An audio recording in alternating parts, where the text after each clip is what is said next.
Hello मेरे प्यारे साथियों, आप सबको बहुत बहुत स्वागत है दोस्तों आज हम लोग सॉल्व करने जा रहे हैं क्लास 10th का प्रीवियस ईयर सेट का हम लोग सेट 1 आज कंप्लीट करने वाले हैं दोस्तों। क्लास 10th का सब्जेक्ट साइंस का दोस्तों सेट 1 कंप्लीट आज करेंगे। उसके बाद बारहवीं से धीरे धीरे सभी सेट कंप्लीट करेंगे और सभी सब्जेक्ट का भी करेंगे दोस्तों। अगर आपको एग्जाम में अच्छे मार्क्स लाना है तो उसका एक ही मूल मंत्र है कि multiple number of questions practice. आप जितना अधिक से अधिक क्वेश्चन प्रैक्टिस कीजिएगा उतना अच्छे से अच्छे आप मार्क्स उठा सकते हैं दोस्तों। अभी आपके पास जो भी समय है उस समय का भरपूर उपयोग कीजिए, इधर उधर खेलने में ना बिताइए।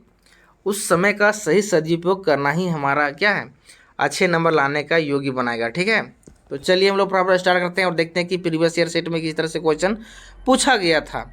तो देखिए क्वेश्चन नंबर 1 यहाँ पर है, बोल रहा है कि दाढ़ी बनाने में किस प्रकार के दर्पण का उपयोग किया जाता है। समतल दर्पण, उत्तल दर्पण, अवतल दर्पण, इनमें से कोई नहीं। दोस्तों दाढ़ी बनाने यानी कि हम लोग सैलून जब भी घुसते हैं तो वहाँ पर हम लोग क्या देखते हैं कि हमारे फेस जैसा है कि वैसा ही दिखता है, थोड़ा सा बड़ा दिखने लगता है कि नहीं, थोड़ा सा फैला हुआ दिखने लगता है हमारा शरीर, लगता है कि दबंग हम ही हैं। तो उसी तरह से यहाँ पर देखा जाए तो यहाँ पर जो दर्पण लगा हुआ होता है दोस्तों, वह दर्पण होता है अवतल दर्पण। तो इस हिसाब से हो जाएगा ऑप्शन नंबर सी सही हो जाएगा दोस्तों। क्वेश्चन नंबर 2 देखिए, क्वेश्चन नंबर 2 भी बोल रहा है कि एक गोलीय दर्पण है, उसमें फोकस दूरी और वक्रता त्रिज्या के बीच में क्या रिलेशन है, क्या संबंध है, इसके बीच में बात करें दोस्तों। यहाँ पर जानते हैं कि देखिए ये हो गया दर्पण, यहाँ पर देखिए तो इसे मुख्य अक्ष हो गया, यहाँ पर सामने होता है फोकस होता है और ओकर बगल में होता है रेडियस होता है। तो ये जो फोकस होता है ये रेडियस के आधा पोर्शन में होता है दोस्तों, इसीलिए हमारे पास यहाँ पर रिलेशन हो जाएगा एफ बराबर आर का आधा फोकस होता है, इसलिए आधा कर दिए तो हो गया r/2। तो ऑप्शन कौन सा सही हो जाएगा, ऑप्शन नंबर बी सही है दोस्तों। तो चलिए ऑप्शन नंबर बी सही हो जाएगा क्वेश्चन नंबर 2 का। क्वेश्चन नंबर 3, ये भी क्वेश्चन इंपॉर्टेंट है, बल्कि प्रकाश अपवर्तन में जो क्रिया है, कौन सा भौतिक राशि अपरिवर्तित, कहने का मतलब हो गया वो परिवर्तन नहीं होता है, कौन सा भौतिक राशि है। तो इसमें दोस्तों एक ऑप्शन है आवृत्ति, वेग, तरंग दैर्ध्य, इनमें से कोई नहीं। तो इसका सही आंसर जो हो जाएगा जी दोस्तों आवृत्ति में कोई परिवर्तन नहीं होता है, तो ऑप्शन नंबर ये सही है। ठीक है, क्वेश्चन नंबर 4 में बोल रहा है कि अवतल दर्पण से परावर्तन के बाद किरण किस बिंदु से होकर गुजरेगी।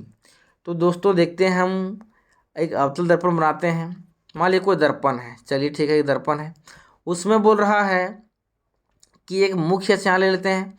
अब कोई भी किरण यहाँ पर देखिए, यहाँ पर होता है रेडियस, यहाँ पर होता है फोकस होता है। ठीक है, अगर मान लीजिए कोई भी यहाँ पर किरण ऊपर में गुजर रहा है यहाँ पर इस दर्पण में, ठीक है, अंदर वाला दर्पण में, तो वह जहाँ पर टकरा के घूमेगा सीधे फोकस में, कहाँ घूमेगा, फोकस में। ठीक है, कहीं से भी टकरा जाए वह घूमेगा फोकस से ही कोई गुजरेगा। ठीक है, तो यही क्वेश्चन यहाँ पर पूछा गया था कि अब अवतल दर्पण में परावर्तन के बाद, यहाँ पर जब परावर्तन होता है तो कहाँ से होकर गुजरता है। तो ऑप्शन नंबर जिसका जो हो जाएगा दोस्तों बी, फोकस पर। कहाँ हो जाएगा, फोकस से ही होकर गुजरेगा, इसके अलावा कहीं से नहीं गुजरेगा। ठीक है, चलिए क्वेश्चन नंबर 5 यहाँ पर बोल रहा है कि किसी दर्पण से वस्तु को कहीं भी रखने से वस्तु के जो बराबर आकार का जो सीधा प्रतिबिंब बनाता है वह किस तरह का दर्पण होता है। वह दर्पण जो होगा दोस्तों वह समतल दर्पण हो जाएगा। जैसा वस्तु उसी के बराबर और सीधा बनाएगा उसका आकार भी बनाता है, यानी कि कोई परिवर्तन नहीं। जैसा यहाँ पर वस्तु रखा हुआ है वैसा ही प्रतिबिंब बन रहा है, तो वह समतल दर्पण ही बनाता है। तो ऑप्शन नंबर क्या हो जाएगा, सी सही हो जाएगा। चलिए नेक्स्ट क्वेश्चन की ओर बढ़ते हैं। क्वेश्चन नंबर 6 बोल रहा है, बहुत ही इंपॉर्टेंट क्वेश्चन है, प्रकाश के अपवर्तन के कितने नियम हैं। तो प्रकाश के अपवर्तन के 2 नियम हैं दोस्तों, तो ऑप्शन हो जाएगा हमारा बी सही आंसर, ऑप्शन नंबर बी सही होगा। ठीक है, 6 का बी। 7वां नंबर क्वेश्चन देखिए दोस्तों, क्वेश्चन भी इम्पोर्टेंट ही है, ये भी है। बोला किसी गोलीय दर्पण की वक्रता त्रिज्या 50 सेंटीमीटर है तो उसका फोकस दूरी क्या होगा। देखिए वहाँ पर त्रिज्या दिया, आर दिया हुआ है, तो हम जानते हैं कि एफ बराबर होता है r/2 होता है। तो आर हमारा यहाँ पर दिया हुआ, केवल फॉर्मूला देखना, एक फॉर्मूला से सारा क्वेश्चन बन जाएगा। यहाँ पर जितने भी फोकस और त्रिज्या के बीच में रिलेशन वाला क्वेश्चन जितने भी सारे मिलेंगे तो सब क्वेश्चन इसी से बन जाएगा। तो यहाँ पर देखिए तो दिया 50 है हमारा सेंटीमीटर त्रिज्या है, तो 50 बैठा दिए, उसके बाद 2 भागा दे दिए, तो क्या हो गया 25 हो गया, यानी कि 25 सेंटीमीटर हमारा आ गया उसका फोकस दूरी। ठीक है, उसका आधा होता है, तो याद रख, इसी भी रखना है कि त्रिज्या का आधा फोकस होता है, तो उसका आधा कर देना तो हो जाएगा ऑप्शन नंबर सी सही हो जाएगा। अब क्वेश्चन नंबर 8 यहाँ पर बोल रहा है, क्वेश्चन नंबर 8 बोलता है यहाँ पर कि 1 मीटर फोकस दूरी वाले उत्तल लेंस की क्षमता क्या होगा। अगर किसी भी लेंस की अगर फोकस दूरी दिया हुआ 1 मीटर तो उसका क्षमता क्या बनेगा। तो फॉर्मूला रखना है, क्षमता का फॉर्मूला क्या होता है कि P बराबर 1/f होता है, बशर्ते f हमारा होना चाहिए मीटर में। क्या होना चाहिए? मीटर। इसका याद रखना है, ठीक है। f का यूनिट हमेशा मीटर में होना चाहिए, तब हम लोग निकालेंगे P क्षमता। तो यहाँ पर मीटर में ऑलरेडी दिया हुआ है तो 1/1 हो जाएगा, तो क्या हो जाएगा? 1 हो जाएगा। तो 1 डायोप्टर जो क्षमता आता है क्या आता है? डायोप्टर में। तो यहाँ पर एक ही ध्यान रखना कि उत्तल लेंस है तो उत्तल लेंस हमेशा पॉजिटिव में देता है उसका डायोप्टर, ठीक है। उत्तल लेंस पॉजिटिव होता है और अवतल लेंस क्या होता है? नेगेटिव होता है। तो उत्तल लेंस पॉजिटिव वाला आंसर देखिए यहाँ पर 1 डायोप्टर है क्या? हाँ, बी ऑप्शन से हो जाएगा 1 डायोप्टर। चलिए नेक्स्ट क्वेश्चन देखते हैं हम लोग। अब यही क्वेश्चन को देखिए, वही क्वेश्चन का दूसरा रूप आ गया यहाँ पर। 9 नंबर बोलता है किसी उत्तल लेंस की फोकस दूरी हमेशा क्या होती है? उत्तल लेंस की फोकस दूरी हमेशा पॉजिटिव होती है दोस्तों। क्या होती है? पॉजिटिव, प्लस में, और अवतल माइनस में होता है, याद रखना है, ठीक है। तो इस तरह से क्वेश्चन नंबर 9 का ये हो जाएगा सही आंसर। क्वेश्चन नंबर 10 बोल रहा है यहाँ पर प्रकाश का वेग न्यूनतम होता है। प्रकाश का वेग जो होता है सबसे कम होता है किस जगह पर? निर्वात में, जल में, वायु में, कांच में। तो सबसे जो कम होता है दोस्तों जल में होता है। क्या होता है? जल में सबसे कम होता है, प्रकाश का वेग जो होता है कम होता है, ठीक है।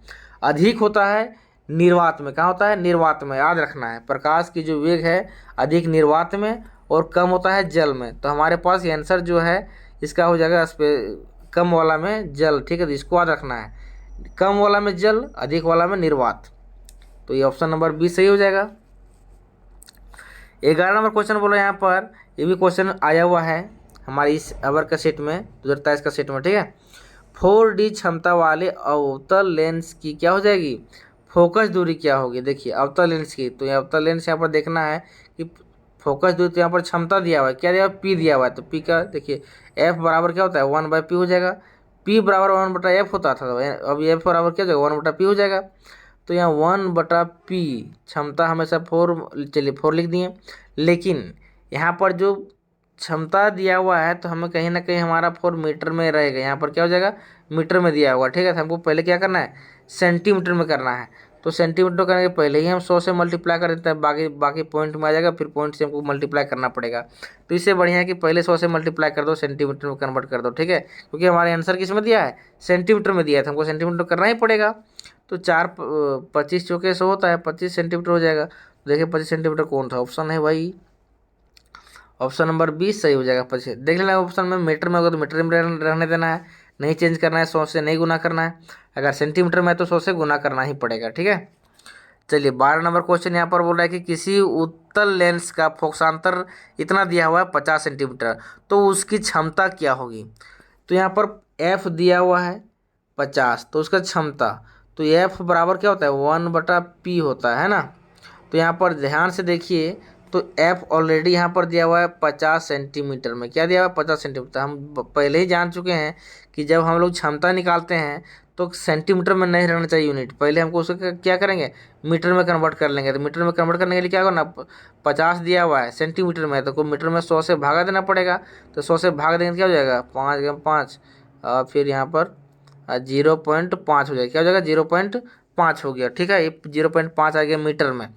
अब क्या करना है हमारे पास यहाँ पर देखिए, अब क्या निकल गया? फोकसांतर दिया है, P बराबर हो जाएगा 1/F हो जाएगा।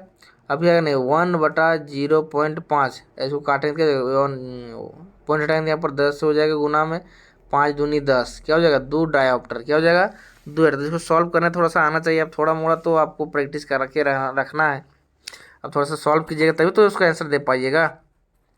चलिए तो 2 डायोप्टर यहाँ देखिए कौन सा लेंस था? उत्तल लेंस है ना। तो उत्तल लेंस हमेशा प्लस में होता है, तो देखिए प्लस वाला कौन सा ऑप्शन है? तो प्लस वाला ऑप्शन है डी।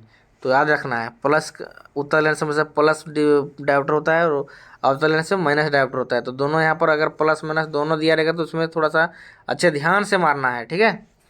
अब 13 नंबर क्वेश्चन यहाँ पर बोल रहा है कि प्रकाश का वेग सर्वाधिक होता है। देखिए क्वेश्चन वही वाला रिपीट कर गया, वहाँ इसके पहले हम लोग पढ़े हैं कम वाला कि न्यूनतम कहाँ होता है।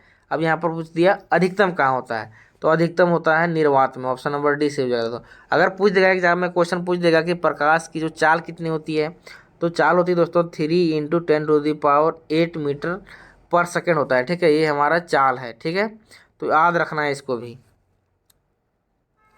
क्वेश्चन नंबर 14 में बोला है कि दिए गए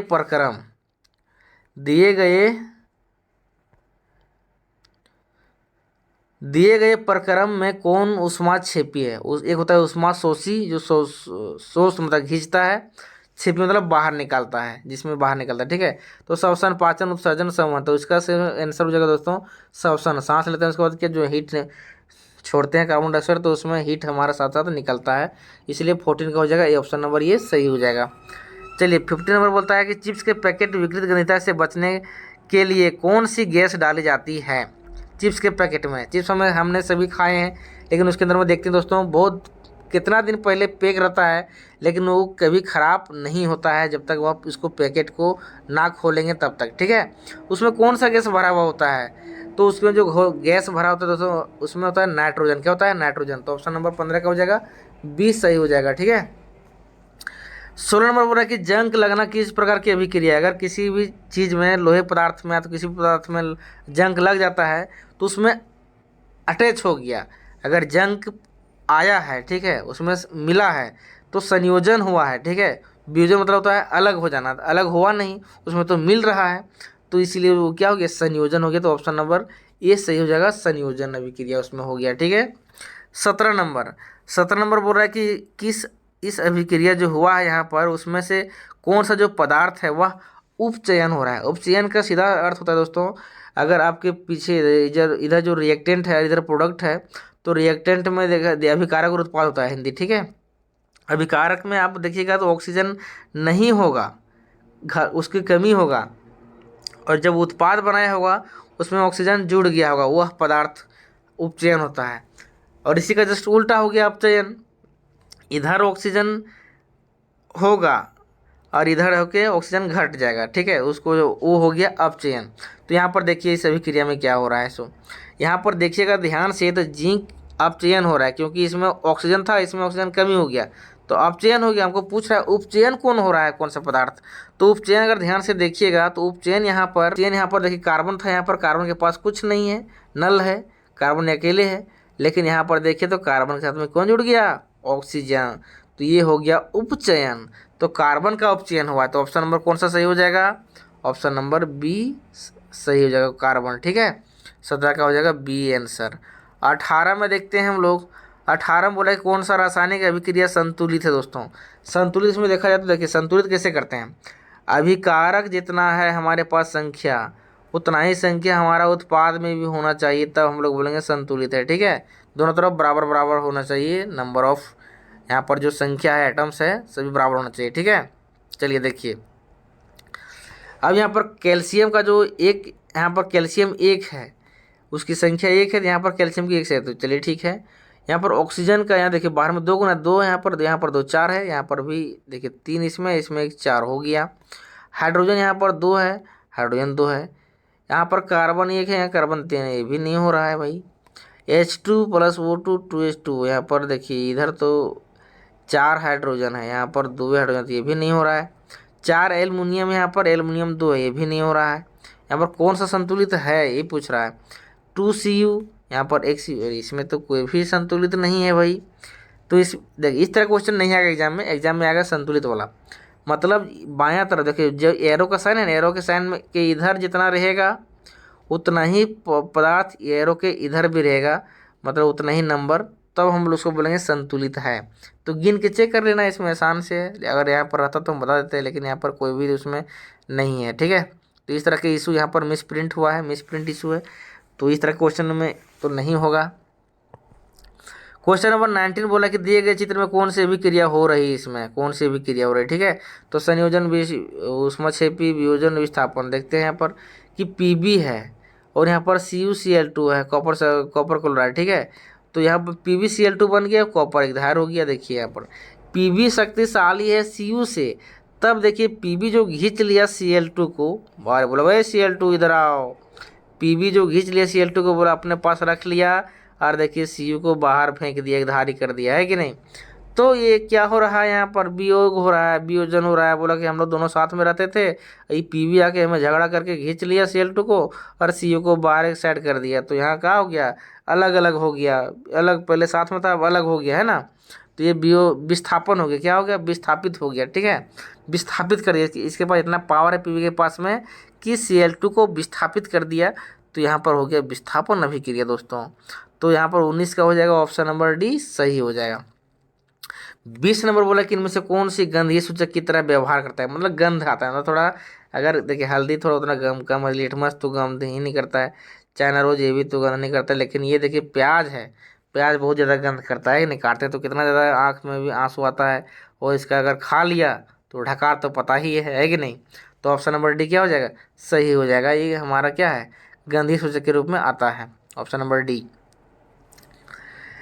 किस नंबर बोलता है कि हड्डियों को जोड़ने के लिए डॉक्टर किस लवण का प्रयोग करता है।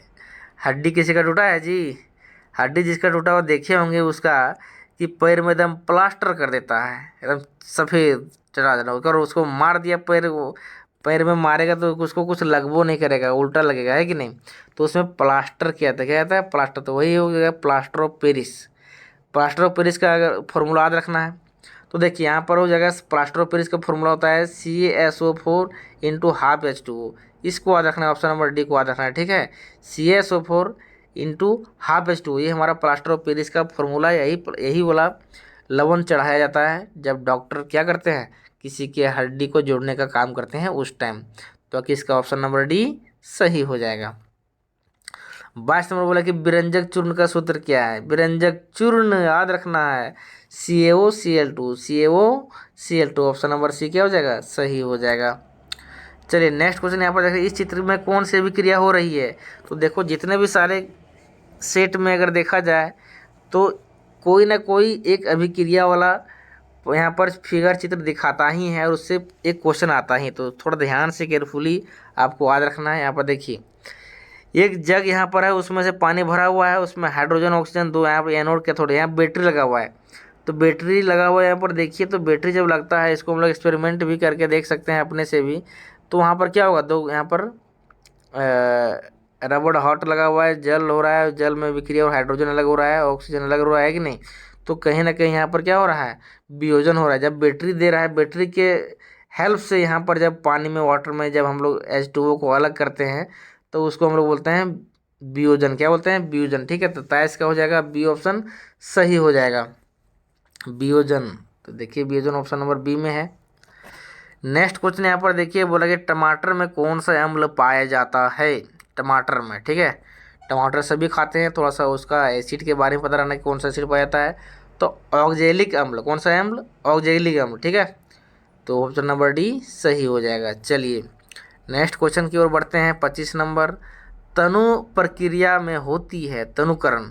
तनु, तनु का नाम सुने होंगे, डाइल्यूट, है कि नहीं। तनु, तनु मतलब हो गया थोड़ा कम, थोड़ा कम, थोड़ा कम। तनु HCl, तनु सल्फ्यूरिक अम्ल, तनु ये, तनु वो, है कि नहीं। तनु का मतलब हो गया कमी, क्या हो गया, कमी, थोड़ा सा मात्रा में, है कि नहीं। तो यहाँ पर देखिए तनु का मतलब हो गया H+ में वृद्धि नहीं, OH की सांद्रता में वृद्धि नहीं, H+OH- के आयन में सांद्रता में कमी, सांद्रता में क्या होता है, कमी लाता है, ठीक है। तो ऑप्शन नंबर 25 का सी सही हो जाएगा, ठीक है, 25 का सी सही हो जाएगा। H+OH- आयन की सांद्रता में कमी, तनु का मतलब होता है कमी, कम करना है, डाइल्यूट। नेक्स्ट क्वेश्चन देखते हैं यहाँ पर 26 नंबर। 26 नंबर बोलता है कि निम्नलिखित में से कौन सा प्रकाशीय वियोजन का उदाहरण है। देखिए कुछ कुछ एग्जाम्पल आपको याद रखना पड़ेगा कि प्रकाशीय मतलब जब उसको प्रकाश, मान लीजिए कोई प्रकाश सनलाइट दे रहे हैं उसमें, तो सनलाइट के प्रयोग जब उस पर पड़ता है तो वह अलग हो जाता है अपने आप, ठीक है। तो H2O नहीं होता, ये भी नहीं होता, ये भी नहीं होता है। तो यहाँ पर Ag जो Br है, ये सनलाइट की उपस्थिति में अलग कर सकते हैं, इसको Ag को अलग और Br को अलग कर सकते हैं, ठीक है। तो ऑप्शन नंबर ये क्या हो जाएगा, सही हो जाएगा, 26 का ये। 27 नंबर यहाँ पर बोला कि अमीबा अपने मुंह से किस अंग से भोजन ग्रहण करता है अमीबा। तो उसका सही आंसर हो जाएगा दोस्तों कुटपाद, क्या हो जाएगा, कुटपाद, ठीक है। तो ऑप्शन नंबर सी सही हो जाएगा, कुटपाद। 28 नंबर क्वेश्चन बोल रहा है कि पाचन प्रक्रिया में वसा का एमल्सीकरण कौन करता है। वसा का जो एमल्सीकरण करता है दोस्तों, याद रखना, बहुत ही महत्वपूर्ण क्वेश्चन है। ऑप्शन नंबर डी सही हो जाएगा, पीत। क्या हो जाएगा? पीत। वसा का एमल्सीकरण पीत द्वारा होता है कि नहीं, पीत करता है। अगला क्वेश्चन यहाँ पर निम्नलिखित में किस जीव को सपोषी पोषण, अच्छा किस जीव में सपोषी पोषण होता है। अमरबेल तो परपोषी है, कवक भी परपोषी है, अमीबा परपोषी है। देखिए यहाँ पर दोस्तों, यहाँ पर सजीव की बात कर रहे हैं, सपोषी स्वयं जो खाना बनाता है, भोजन बनाता है, तो आम का पेड़ होना चाहिए, पौधा होना चाहिए, लेकिन यहाँ पर केवल आम लिखा है, तो हम उसी को टिक लगा देते हैं, क्योंकि आम भी क्या है, प्रकाश संश्लेषण की हेल्प से अपने आप खाना बना लेता है, तो आम का पौधा वगैरह लिखना चाहिए। तो ऑप्शन नंबर डी सही हो जाएगा। नेक्स्ट क्वेश्चन यहाँ पर बोला कि मानव हृदय में कितने कोष्ठक होते हैं। मानव हृदय में कितने कोष्ठक होते हैं। देखिए, मानव हृदय में, हृदय के बारे में पढ़े हैं हम लोग, 4 भागों में बांटा हुआ है, आलिंद और नीले में, तो बाएं दाएं दोनों है, आलिंद भी बाएं दाएं होता है, नीले भी बाएं दाएं होता है कि नहीं, तो 4 हो जाता है। क्या होता है? 4। ऑप्शन नंबर डी सही हो जाएगा। श्वसन वर्णक किससे कहते हैं? श्वसन वर्णक कहते हैं दोस्तों क्लोरोफिल को कहते हैं, तो 31 का ये ऑप्शन सही हो जाएगा।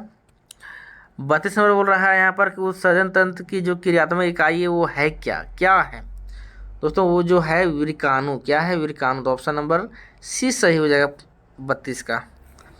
33 में बोला कि वृक्क की क्रियाशीलता कम होने पर रक्त को शरीर से बाहर निकाल कर छानने की जो क्रिया है वह क्या कहलाती है? तो वह कहलाती है दोस्तों डायलिसिस, है कि नहीं। जब कोई आदमी डायलिसिस कब कराता है? तो उसका शरीर में रक्त खराब हो जाता है, खराब हो गया किसी कारण, कम हो गया, जो भी हो गया, और उसको जब पूरा नया रक्त चढ़ाना है तो उसको बोलते हैं डायलिसिस कराना। ठीक है। जैसे आपको बहुत आदमी नशा करता है, बहुत आदमी नशा करते करते क्या हो गया, धूत हो गया, उसका शरीर में नर्वस सिस्टम डाउन हो गया, ब्लड पूरा खराब हो गया, तो ब्लड को क्या करता है, चेंज करा सकते हैं डायलिसिस के माध्यम से। तो हो जाएगा ऑप्शन नंबर बी से हो जाएगा अपोहन। 34 नंबर बोलता है कि देखिए जनन की मूल घटना क्या है। जनन की मूल घटना क्या है? तो उसका जो सेंस हो जाएगा दोस्तों डीएनए की प्रतिकृति बनना। डीएनए की प्रतिकृति बनना। ऑप्शन नंबर सी सही हो जाएगा। ठीक है, 34 का सी ऑप्शन राइट हो जाएगा। 35 यहाँ पर दिए गए चित्र में किस प्रकार के जनन को दर्शाता है। यहाँ देखिए फिगर से ही बात कर रहा है, देखिए सब अलग अलग है, अलग अलग है कि नहीं, बहुत सारा खंड किया हुआ, इसलिए हो जाएगा बहुखंडन। क्या हो जाएगा? बहुखंडन। ऑप्शन नंबर ये सही हो जाएगा 35 का। 36 नंबर बोलता है कि नर युग्मक और मादा युग्मक के संलयन को क्या कहते हैं दोस्तों? उसे कहते हैं निषेचन। क्या कहते हैं? निषेचन। तो ऑप्शन नंबर ये सही हो जाएगा। अब 37 नंबर बोल रहा है यहाँ पर कि लड़कों में यौनावस्था, जो युवावस्था है, उसके जो लक्षण को कंट्रोल कौन सा हार्मोन करता है? कौन सा हार्मोन बहुत ही जरूरी कंट्रोल करने के लिए, लड़कों के लिए, है कि नहीं। तो लड़कों के लिए दोस्तों जो हार्मोन कंट्रोल करता है, नियंत्रण करता है, टेस्टोस्टेरोन है कि नहीं। टेस्टोस्टेरोन को याद रखना है। ये हमारे जो लड़कों की युवावस्था में जो लक्षण होता है इसको नियंत्रण करने में मदद करता है हार्मोन। 38 बोल रहा है कि सौर स्थिरांक का मान क्या है। सौर का जो स्थिरांक का मान है दोस्तों 1.4 किलोवाट मीटर स्क्वायर प्रति मीटर स्क्वायर। ऑप्शन नंबर ये सही हो जाएगा 38 का ये। 39 नंबर क्वेश्चन यहाँ पर बोल रहा है कि जैव गैस का मुख्य घटक क्या है। जैव गैस जो भी बनाते होंगे, जैविक गैस है कि नहीं, उसका जो मुख्य कौन सा गैस निर्माण करने के लिए बनाया जाता है? तो कार्बन डाइऑक्साइड, नाइट्रोजन, ऑक्सीजन, ये सब नहीं। मेन जो मुख्य गैस है, मेन गैस है जो दोस्तों, वह घटक है डी, मीथेन। क्या होता है? मीथेन। ठीक है, मीथेन गैस के लिए उपयोग करते हैं जैव गैस। अब नेक्स्ट बोल रहा है 40 नंबर बोल रहा है कि महासागरीय तापीय ऊर्जा प्राप्त करने के लिए महासागर के पृष्ठ के जल का ताप और 2 मीटर की गहराई के जल की ताप में कितना सा अंतर होना चाहिए दोस्तों? तो ज़्यादा बड़ा अंतर नहीं होना चाहिए, मात्र और मात्र 20 डिग्री सेल्सियस की अंतर होना चाहिए दोस्तों। इस तरह से हमारा साइंस का सेट 1 का क्वेश्चंस का उत्तर मिल गया दोस्तों, कंप्लीट हो गया। अब हम लोग नेक्स्ट डे कुछ अलग सब्जेक्ट का टेस्ट हम लोग मतलब प्रैक्टिस करेंगे, और प्रैक्टिस बहुत ही ज़रूरी होता है। और वीडियो अच्छी लगी तो प्लीज़ लाइक भी ज़रूर कीजिएगा, क्योंकि आपकी एक लाइक हमारे लिए बहुत ही मोटिवेशनल काम करता है दोस्तों। चलिए फिर मिलते हैं नए वीडियो में।